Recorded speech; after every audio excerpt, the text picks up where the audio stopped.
Welcome back to the poker vlog. This is episode number 174, and for this one, we kick off our Texas meetup game tour, and the action is crazy in Texas. There are a ton of huge all-ins, double board bomb pots, and a couple of other really cool things that happen in this particular episode.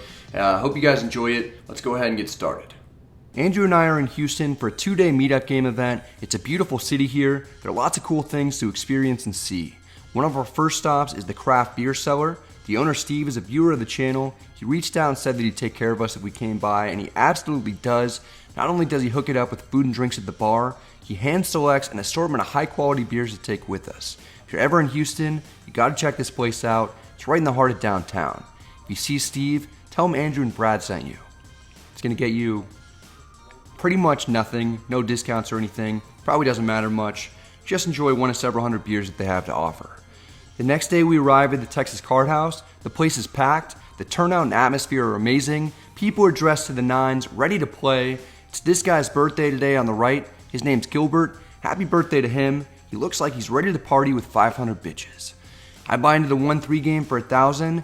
Don't let the 1-3 stakes fool you. This is Texas 1-3, which is match the stack. Games get huge quickly and start playing more like 5-10 or bigger.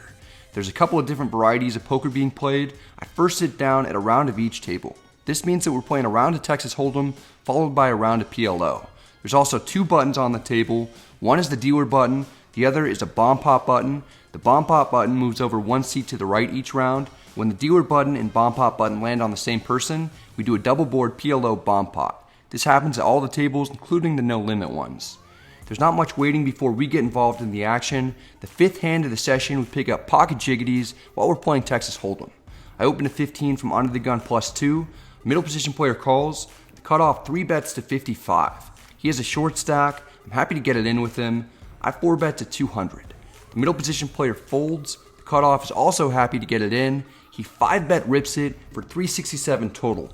I call hoping that we're up against ace king. That's what the opponent turns over. He has to do 2 board runouts. Generally, for videos, it's a little more fun if there's some carnage. For meetup games, I don't mind doing whatever the opponent wants to do. Yeah, we can do it twice. It's our first all-in of the session. It always seems like a tougher sweat when I'm the one rooting against 2 overs. I'd like to win at least 1 board so that I don't get torched right at the start. The first flop is Queen 9-4 rainbow. Not bad. The turn is the 10 of diamonds, so the opponent can no longer hit a king or I'll make a straight. The river is the 7 of spades. We're guaranteed our money back at a minimum, and we're free rolling from this point on. Let's win this outright. The second flop comes 9-8 deuce. Somehow we fade an ace and a king again. The turn is another 8. All we have to do to win this entire pot is avoid an ace or king like girls avoided me my freshman year of high school.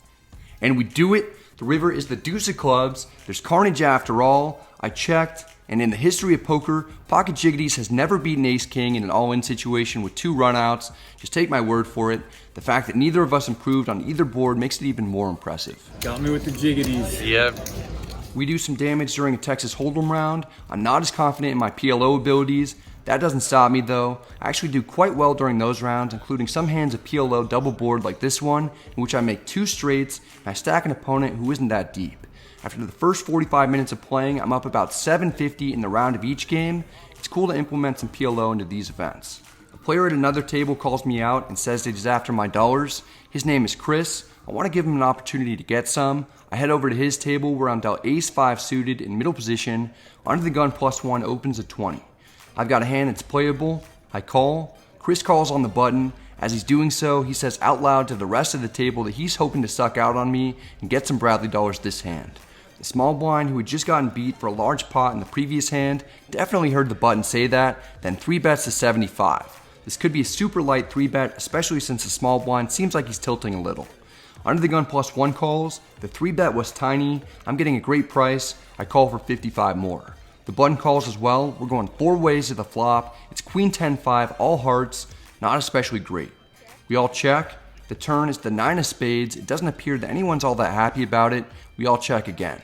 The river is the ace of spades. We've got top and bottom pair. The small blind's gonna rep a monster. He bets 250. Under the gun +1 folds. The small blind story doesn't make a ton of sense. He probably would have bet ace queen or better on the flop or turn, so he's mostly just repping ace king at this point. I can beat that. I make the call hoping that I'm not somehow up against ace 10 or a flush. The button folds. It turns out the initial read that we had on the situation was likely correct. The small blind is 100% a confirmed bluffer. You're good. Good. All right. The player doesn't even want to turn his cards over to show what he 3-bet pre-flop with, then tried to steal the pot with on the river. I show the table in my hand, mostly so the opponent knows for sure that I'm the rightful owner of the pot. In other news, Chris wasn't able to get me this hand. That doesn't stop him from trying in the future. He sees I'm in the big blind and he raises from under the gun +2. A player in middle position calls. I look down at ace king. There's some people who need to be punished. Let's get them. I 3-bet to 100. Chris calls. No relation to Tiny Chris from Canada. The middle position player folds. It's down to heads up. The flop comes king 7-5 with 2 clubs. We've got top. I check to try and trap the person who's been gunning for me. He doesn't bite. He checks back. The turn is the jack of clubs. I don't have a club in my hand. I don't want to see another one come out. I bet 150. The opponent turns 7-3 of hearts face up. He opened light, then called a 3-bet. He can't stick around any longer. He lets it go. 7-3, good fold, good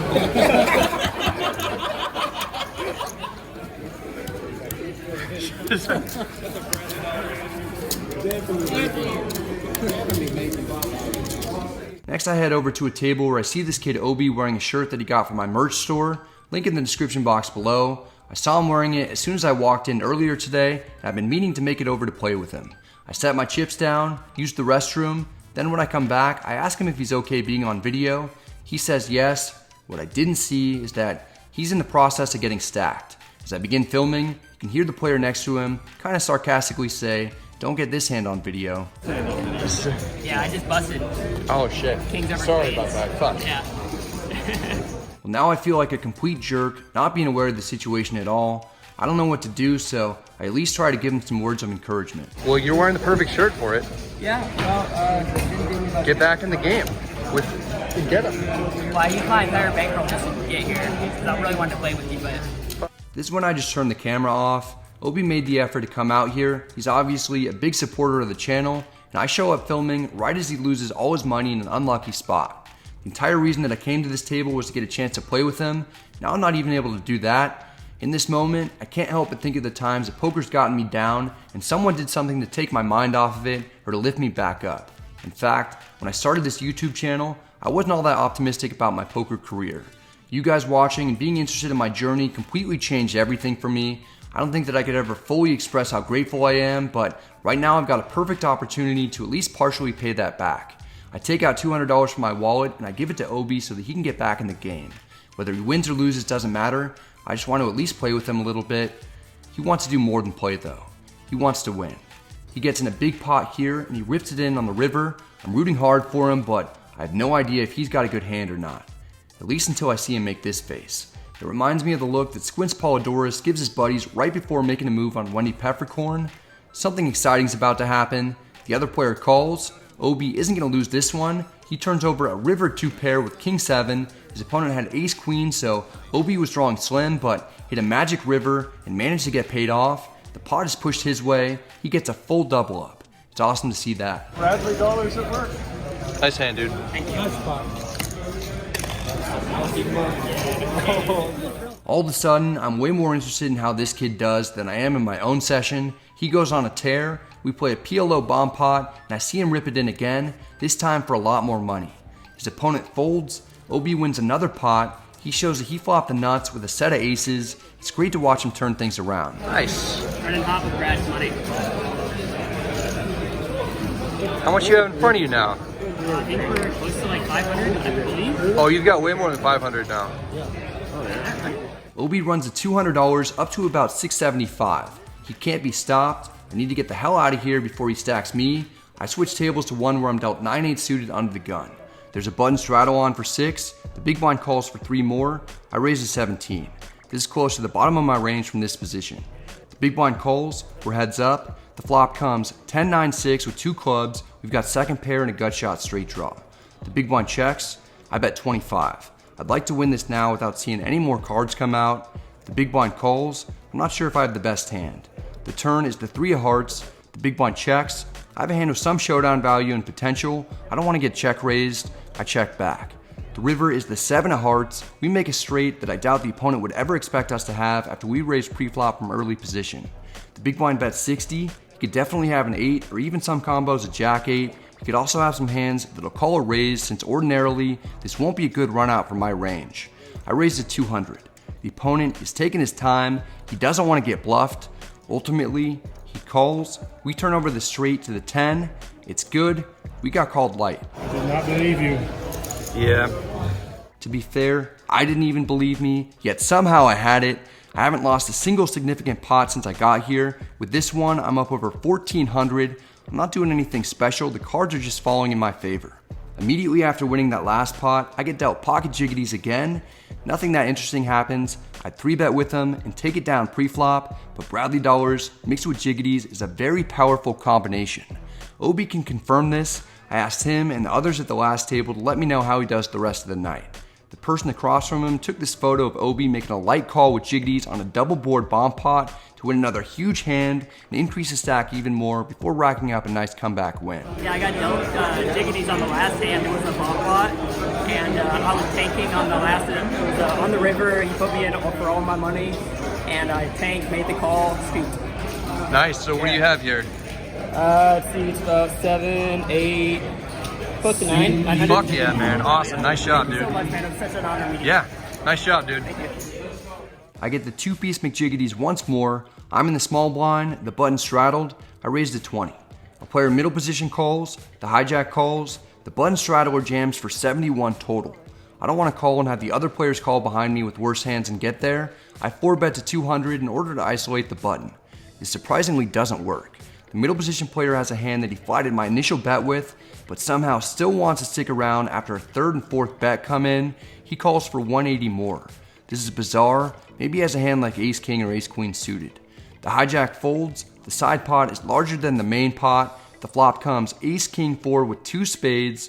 2 overs on the board is not at all what I wanted to see. I check. The middle position player bets 100. He only has 250 behind. It's a small bet, but I don't see how I can really call here with 3rd pair. I don't even have a backdoor spade draw. I have to hope that the opponent doesn't have an ace. Even if he doesn't, the button could still have an ace or king to win the main pot. I fold face up. I was a bit handcuffed. The middle position player wins the side pot. It turns out that I folded a hand that had him beat. He reveals that he has pocket 10s. I actually really like his small bet on the flop. There wasn't a whole lot that I could do, especially since I didn't know if he would jam or not on the turn.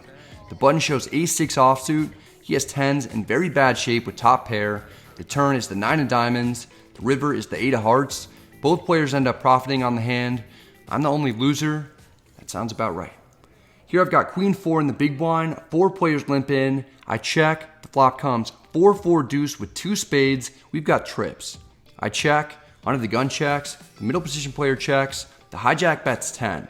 The cutoff calls. If I raise right now, I'm likely not going to make any extra money, although we've seen me get wrecked recently by slow playing and people hitting backdoor boats. That's not been fun.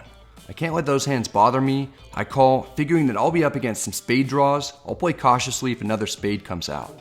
Under the gun folds, the middle position player calls. 4 of us are still in, and the turn is another deuce. We make a boat that isn't all that hidden. I check, figuring that everyone will probably check behind me. The middle position player checks, the hijack checks, the cutoff surprises me and bets 50. I don't know if he'll be able to call a raise with anything worse.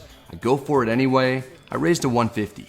The middle position player folds, the hijack gets out of there. The cutoff is like the last guest who's still at your house when you throw a party and everyone else left hours ago. He just doesn't want to leave. The cutoff calls. He has 325 in his stack. I imagine that he has a 4 as well. Let's drill a queen one time. Instead, the river is an ace. Not great because I could definitely be up against ace 4 hearts. I could also be up against quad deuces, which would be pretty gross. If he has me beat, it's a cooler. I slide in enough greens to cover him. There's no snap call, so worst case scenario is that I'm chopping with him. He eventually puts in calling chips. You know games are good in Texas because somehow there are like 5 people who are all shocked that I have a 4. You actually have it? You do have it. You do have the 4. Good. He does. You can see in the top right that the opponent made the call with 7 deuce of diamonds. He's a really nice guy who I enjoyed talking to about my old life as an accountant. With his chips, I'm hopeful that I'll never have to go back to an accounting job again. I'm up 1,700 and I'm ready to head to the next table, but as I'm racking up, the guys here lure me into playing one last $10 PLO double board bomb pot. I look down at twice as many cards as I normally do, and I flop a set on one board, but I don't have much of anything on the other. Under the gun +1 bet 75. I don't think folding is all that bad since I only have a shot at winning half the pot. I call to see what develops though. The button calls, the small blind also calls. We're going 4 ways to the turn. We don't get a great card on the board that we're most interested in. It's a 7 of clubs. The other turn is a 10, giving us at least a gutter. He checks to me. I turn my hand into a bluff, and I bet 300. Under the gun +1 probably doesn't have much, and he's the person that I was most worried about. I have some decent card removal to make it at least less likely that I'm up against straights like 10-9 or 6-5. I probably have equity on both boards now, but nothing all that strong. The button calls. He has a pretty large stack. The small blind folds. Under the gun +1 has 250 total. He doesn't like his cards, but he's getting a really good price. He goes all in for less. There's a small side pot now. The first river is an 8, pairing the board, giving us a boat. The second river is a jack. We've got nothing there. My opponent has about 900 behind. I don't want to be in a situation in which I'll have to check call off to hopefully win half the pot, or maybe even check fold. I kind of forget that there's a third opponent that'll be making it to showdown no matter what. I jam sort of as a bluff to keep the pressure on and make my opponent decide if he wants to play for all his chips. The thing is that it's a pretty dry side pot with only $100 in it. Even if the button folds, I'll still have to scoop the opponent that's already all in to win more than half the pot. Jamming isn't a great move on my part since the button likely isn't folding anything that has me beat on the board where I'm strong. I have little to no showdown value on the second board. The button doesn't love the situation that he's in.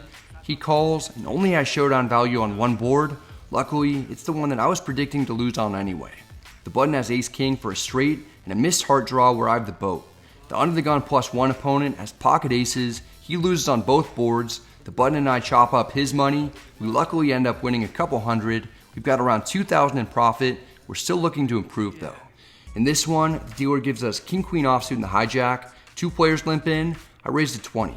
The cutoff, button, small blind, big blind, and middle position limper call. We're going 6 ways to the flop. It's queen, jack, deuce, rainbow. We have top pair and a backdoor straight draw.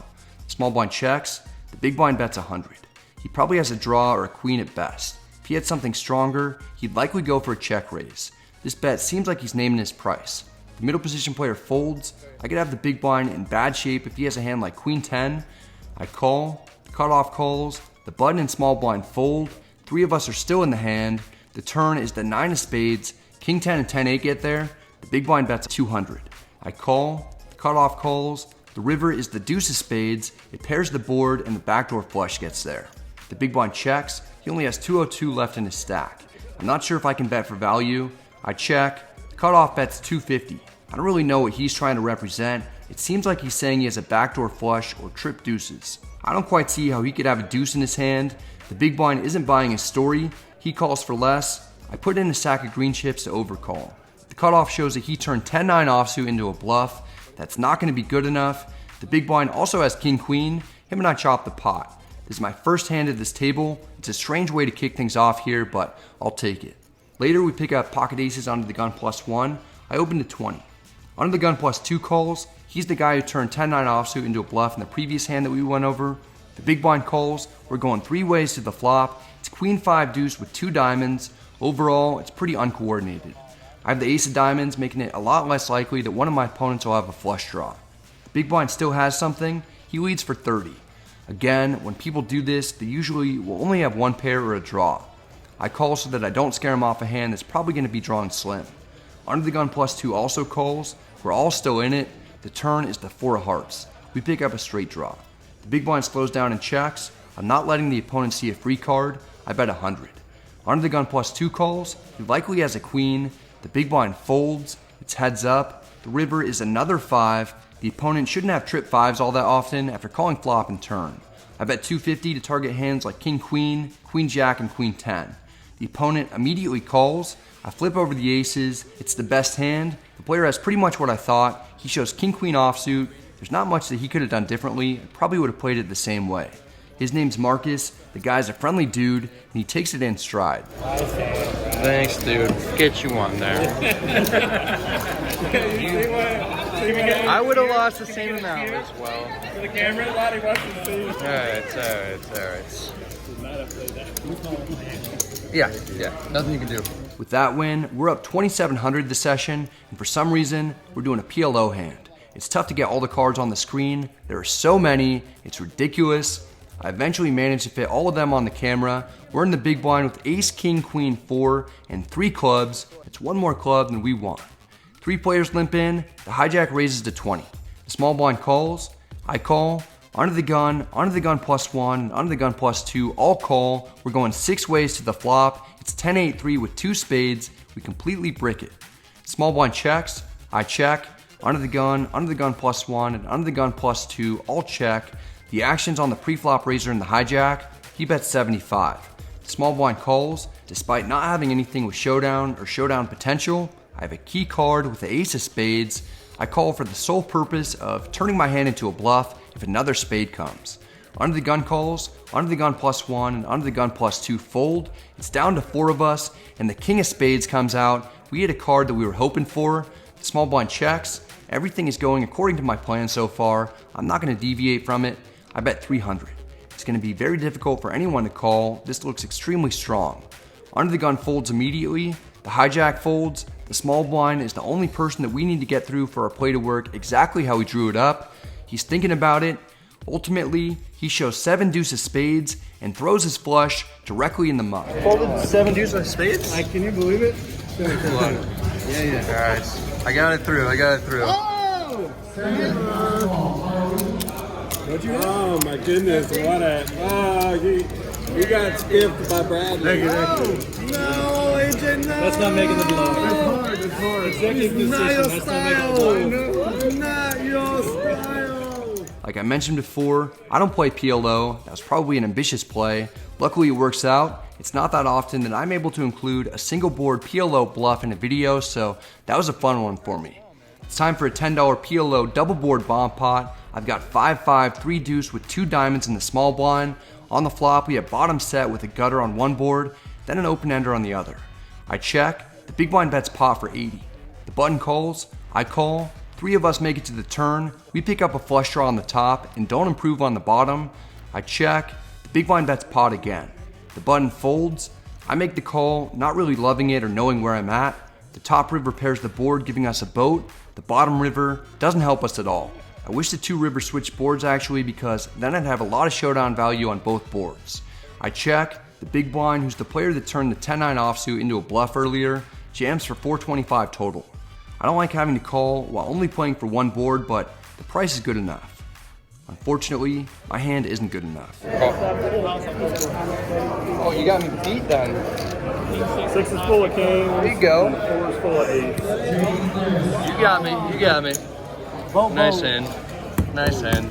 Marcus got an unbelievable run out. On the top board, he had 1 pair and a gutter on the flop, then made a backdoor boat. It wouldn't be a vlog from this channel without an opponent making one of those at some point.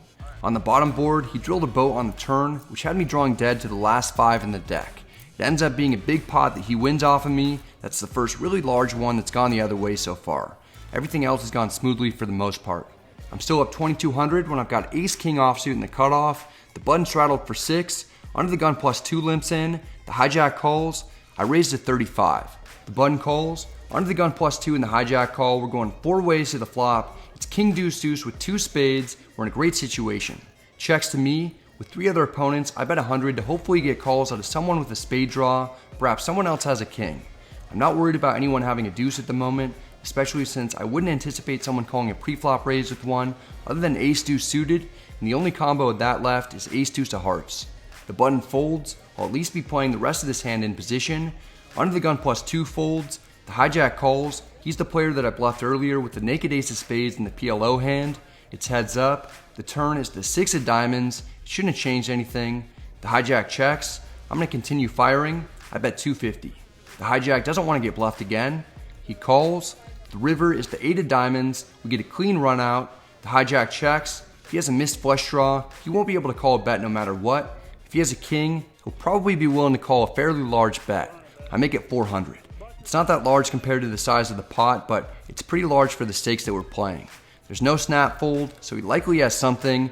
After careful consideration, the hijack puts in calling chips. I roll over what's almost for sure the winner. The opponent isn't too thrilled to see it. He shows that he has a king as well, but his kicker is a jack, and that's no good. Once his cards find the muck, a big pot comes towards us. We're back up over 3,000 again on the night. This would be the last interesting hand. I'd head to one more table, but wouldn't get dealt anything noteworthy before racking up a win of over 1,000 big blinds.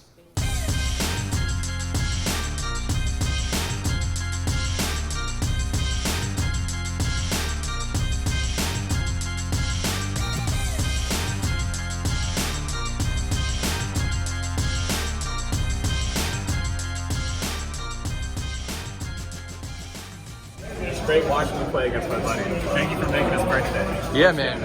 Awesome time. Yeah, man. Come back again. Come see us again soon. I won $3,000 tonight in 1-3, 3,080. I'm gonna run security on him right now. And make sure everything's fucking straight. had a good time, man. We had a great turnout. Still a lot of people here. Ran really well for the most part. There were just like 2 big hands that I can think of right now that I lost. One with the jacks, and that wasn't even that bad, but I got bluffed out of that one. And then I lost jiggities, yeah. And then I lost to Marcus in that double board PLO bomb pot when he had 2 boats, and he boat overboated me in that one, and got a lot of value in different spots, and just had a good time. So gonna hang out, have a beer with everybody, maybe just racking up some pool right here. Yeah, and pretty awesome night. This is a great way to begin our Texas tour. Andrew booked a nice win too. In addition to Obi building his bankroll back up, there were a couple of other cool stories. This is Casper, and it's his first time ever playing live poker in a card room before. He bought in for $500 and made a little profit. So you won $100. Yes. Cool, man. Nice job. Yeah, jiggities all day. Get those Bradley dollars, yeah, man. Yep. This is Jeremy. He drove all the way from Mississippi. Yeah, so when I heard you guys were out here, I was like, 7 hours? Let's do it. So, yeah. Nice, Yeah, it was dude. good playing with you. I wish I took more money off you, but you know, that's life sometimes. So Yeah. Nice playing with you, man. yeah, good playing with you, bud. The next day, we were on a tournament and I was only planning on giving Instagram updates, which is why the footage of this is vertical. I get it all in for 30 big blinds with kings against pocket jiggities. The opponent hits a set on the flop to turn my own hand against me. I'm not able to improve, and I'm out. Fortunately, cash games are kind to me again. I win some huge pots right away, including one in which I stack someone with a turned full house and a turned straight on a double board PLO bomb pot. Then I 3/4 someone else in a 5K pot when I river a straight for the nuts on the top board with king 10, and then river the second nuts with a king high flush on the bottom board. The opponent also has king 10, so we chop on the first board, but then I win the second one outright where he has a set of deuces. The PLO double board bomb pot gods have been incredibly nice to me. Texas poker can be brutal when you're not running well. There's no place like it when things are going your way though. After booking a 3K win on the first night, I win 2470 and 1-3 the next night. I told you in the beginning to not be fooled by the stakes. There are still huge pots and there's lots of money to be won or lost in these 1-3 games here. All the poker in Houston is done. The next stop is Austin, where the action is just as wild, and I'll be playing against Doug Polk. That's it for this one, guys. I hope you enjoyed it. If you did, I'd appreciate it if you hit the like and subscribe buttons. It helps out the channel quite a bit. If you have any questions or comments, feel free to let me know in the comment section, and I'm happy to get back to you. Big shout out to the Texas Card House and everybody who came and that we hung out with and played with, especially Obi. Way to go on turning the session around and spinning the $200 up. I hope the bankroll continues to grow. Shout out to Gilbert. Happy birthday to him. And let's see, next meetup game is going to be at the Hustler Casino in the LA area. We'll be playing there the 11th and 12th of September. So I think we're playing 5-5 on the 11th and then 1-3 on the 12th. Hope to see you guys there. Hope you're all staying safe and doing well. Good luck at the tables. I'll see you next time.